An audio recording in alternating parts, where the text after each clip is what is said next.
شهر رمضان الذي أنزل فيه القرآن هدى للناس وبينات من الهدى والفرقان فمن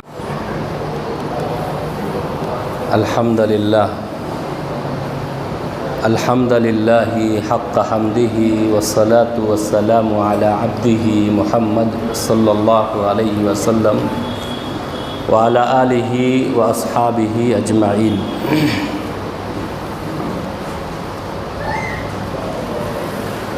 وعن أبي مالك حارث بن عاصم العشري رضي الله عنه قال رسول الله صلى الله عليه وسلم الطهور شطر الإيمان والحمد لله تملأ الميزان وسبحان الله والحمد لله تملأ ما بين السماوات والأرض الصلاة نور والصدقة برهان والصبر ضياء والقرآن حجة لك وعليك كل الناس یغود فبائع نفسه فمؤتقها او موبقها رواہ مسلم. حضرات و حاضرین، رب کریم کا بے انتہا شکر، اس کی مہربانی سے ہم لوگ 6 روزے اور 7ویں تراویح مکمل کیے.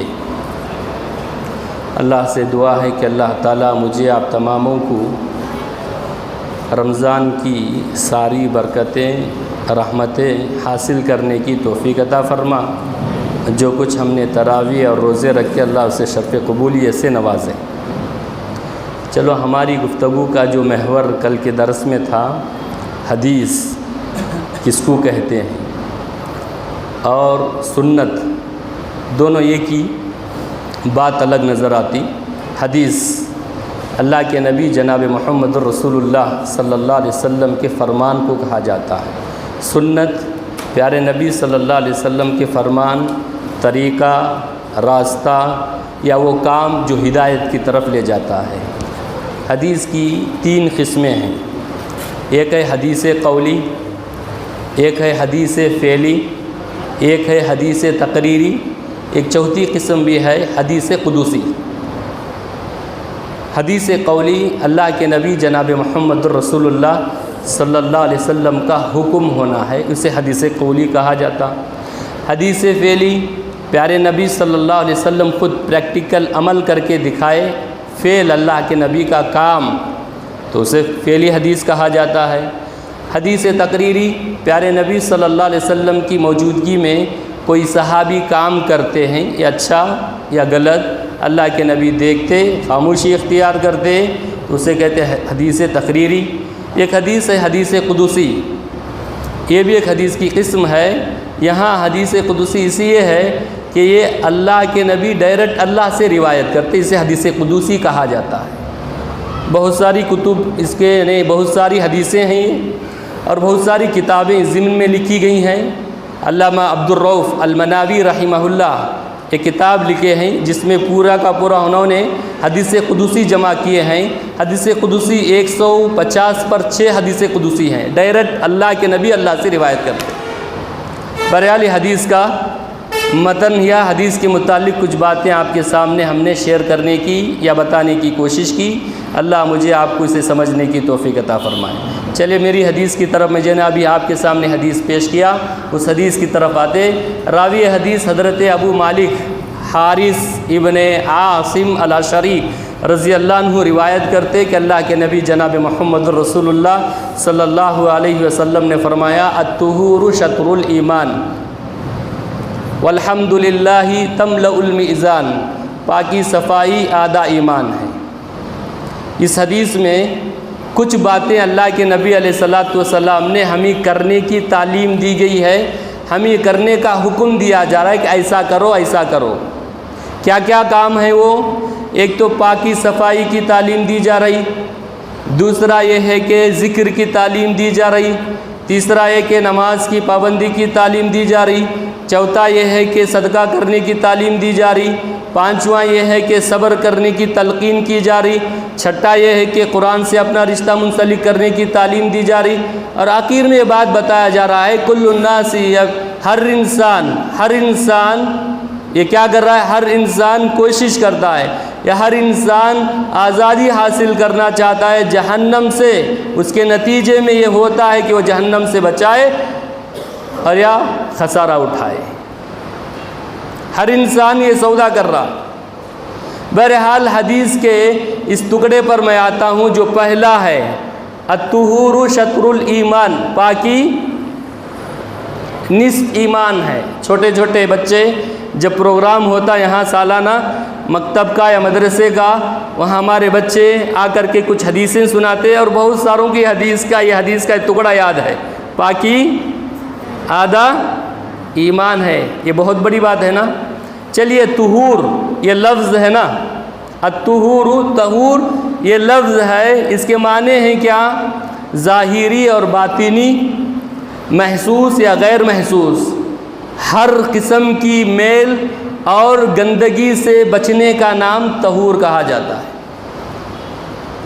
ظاہر اور باطن محسوس ہوتی ہے، غیر محسوس، ہر قسم کے میل اور گندگی سے ایک انسان دور رہے، پاک رہے۔ ایسے سمجھو کہ جسمانی اعتبار سے ہمارا جسم بھی پاک رہے، ہمارا ظاہر بھی پاک، ہمارا باطن بھی پاک ہو، ایسا سمجھے۔ اور آگے چلے، ایک بہت بڑی بات ہے یہ کہ اللہ کے نبی علیہ الصلوۃ والسلام نے کہا الطہور شطر الایمان، پاکی ایمان کا ایک آدھا حصہ ہے ہمارا ذہن پاک ہو، ہمارا دل پاک ہو، ہماری سوچ پاک ہو، ہمارا خیال پاک ہو، ہمارا عقیدہ پاک ہو، ہمارا جسم پاک ہو، ہمارے آنکھ پاک ہو، ہمارا کان پاک ہو، ہر اعتبار سے ایک مومن، ایک مسلمان ظاہر میں اور باطن میں دونوں کی گندگی سے دور ہو، اپنے آپ کو پاک اور سالم، پاک اور پاک صاف بنائے۔ کیوں؟ جو دین ہم مانتے ہیں، جس اللہ کو ہم مانتے ہیں، جس نبی کو ہم مانتے ہیں، جس قرآن کو ہم مانتے ہیں، جس مذہب کو ہم اپنائے ہوئے ہیں، وہ دین فطرت ہے، پاک دین ہے۔ ارے پاک دین ہم تماموں کو پاک رہنے کی تعلیم دیتا ہے۔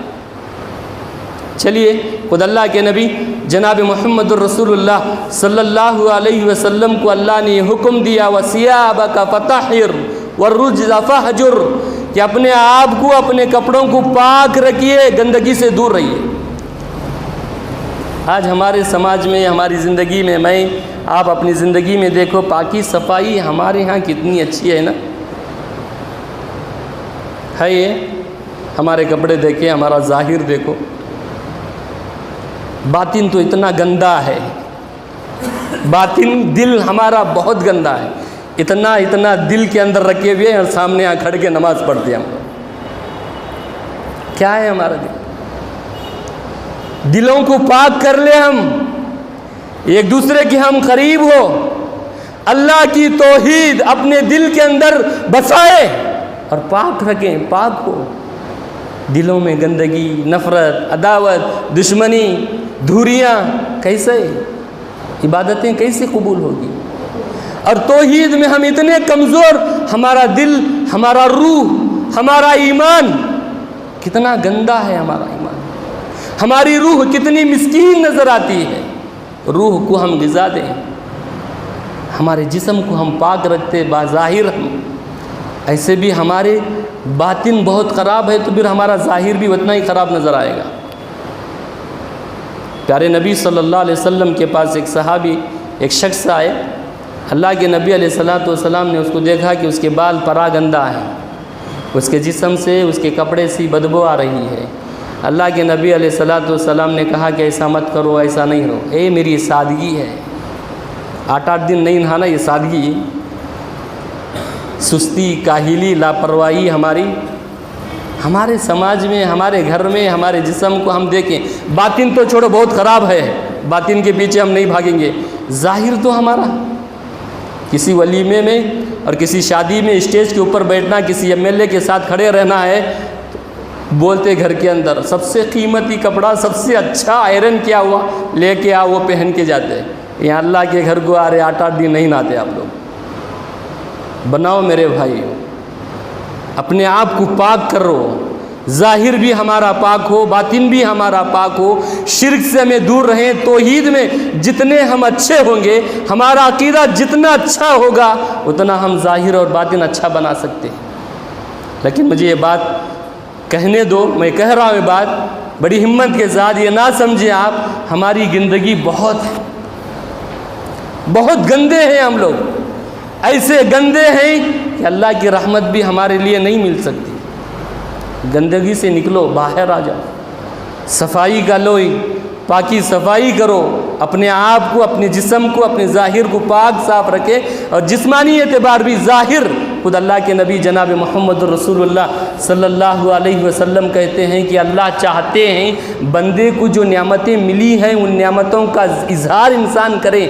فخر کے طور پر لباس نہیں پہن سکتے آپ، اللہ کی خوشنودی حاصل کر سکتے۔ نبی کی یہ تعلیم ہے، اللہ نے حکم دیا ان اللہ یحب التوابین ویحب المتطہرین، اللہ تعالیٰ توبہ کرنے والوں کو بہت پسند کرتا ہے، اور اللہ تعالیٰ پاک صاف رہنے والوں کو بہت پسند کرتا ہے۔ معاملات کے اعتبار سے، تجارت کے اعتبار سے، لین دین کے اعتبار سے، ماحول کے اعتبار سے، گھر کے اعتبار سے، جسم کے اعتبار سے، مسجد کے اعتبار سے، ہر اعتبار سے میں اور آپ پاک رہیں۔ یہ پاکی ہمیں نصف ایمان کہا گیا ہے، ہر اعتبار سے ہم پاک رہیں گے۔ ہماری گندگی کا کتنا بڑا عالمیہ یہ ہے، یہ ٹوپی ہم پہنے ہیں، کبھی کبھی دیکھا بھائی یہ ٹوپی پہنے نا، یہی ٹوپی لے رہے، اسی سے منہ پوچھ رہے وضو کر کے، اور وہی ٹوپی ڈال کے نماز پڑھ رہے۔ لباس ہمارا، ہم اتنے سست ہیں، کل نہاؤں گا، آج نہاؤں گا، صبح نہاؤں گا، جمعہ کچھ نہاتا۔ میرے بھائیو، ہرپنڈی یہ گاؤں پہلے تھا کیا پانی کا برگال بول کے، یہاں پانی بہت کم مل کر کے، اب تو ندی کا پانی آ رہا ہے، گرمی کے دن ہے۔ اور کیسے ہمارے یہاں ظاہر پہ آ رہا ہوں میں، باطن میں بھی کبھی موقع ملے بتاؤں گا کیسے ہم یہ لیتے، ایسا ہم پہنچتے، کھانا کھایا، ہنسنے کے بعد تہذیب ہماری کیسی ہے، ہم کیسے ہیں، ہم بال بنائے کیسے بنا رہے، نہ اسے کنگھی ہے، نہ اسے تیل ہے، اسے نہ کچھ، کیا ہے یہ سب؟ پاکی صفائی آدھا ایمان، اللہ کے نبی نے کہا تو یہ پاکی ہماری کیسے ہے؟ ہمارے دیکھو، ہمارے پیروں کو دیکھو، پھر ساکس ڈالو، اچھے بنو، دکھاؤ نا مجھے اللہ کی نعمت، جوتے پہنے، چل رہے ہم سالوں کی وہی چپل، ہم رٹی گھٹی چپل لے کے گھوم رہے، ایسے گھوم رہے کہ وہ پورے سڑک میں کی گندگی اپنے چپل پہ ہے، وہی چپل وہیں پڑا ہوا ہے، کبھی اسے دھوئے نہیں، کبھی اسے اٹھائے نہیں۔ رمضان آیا تو چپل لے رہے آپ، ہے نا، عید آ رہی چپل خریدی کر، سال بھر وہی گھٹی بٹی کیسی کیسی، اور چپل بھی کیسے کیسے کی، لباس بھی ہمارا کیسا ہے، سب پیچھے کھڑے چلے بھاگ کے چلے جانا نماز چھوڑ کے، ایسے لباس ہم پہ، کیا ہے یہ طریقہ؟ اسے بدلاؤ میرے بھائی، پاکی صفائی بہت ہے۔ اسی مسجد کو دیکھو، کون صاف کر رہے، کس کو پڑھی؟